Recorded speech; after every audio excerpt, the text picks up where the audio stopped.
Hello there. Welcome to our channel. Today, let us talk about social media marketing and also about insurance agent license. Getting an insurance agent license can take up to few weeks to several weeks depending upon the certain requirements and processes stated by the law. Insurance marketing has additionally made its stride in the innovation world. Insurance agents in Georgia and organizations are logically using social media as a powerful method to contact and speak with their policyholders. While promoting a business through social media, you need to follow certain strategies as well. Let us have a look at some of them.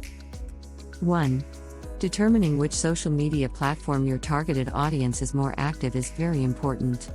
2. An insurance agent should see the world through the client's eyes. 3. Knowing when to post. 4. Pay attention to the social signs. 5. Keep the websites updated from time to time. You can know more about these by clicking the link in the description box below. Also, if you like the video, please do give it a thumbs up, share, and subscribe to our channel as well. Thank you for watching.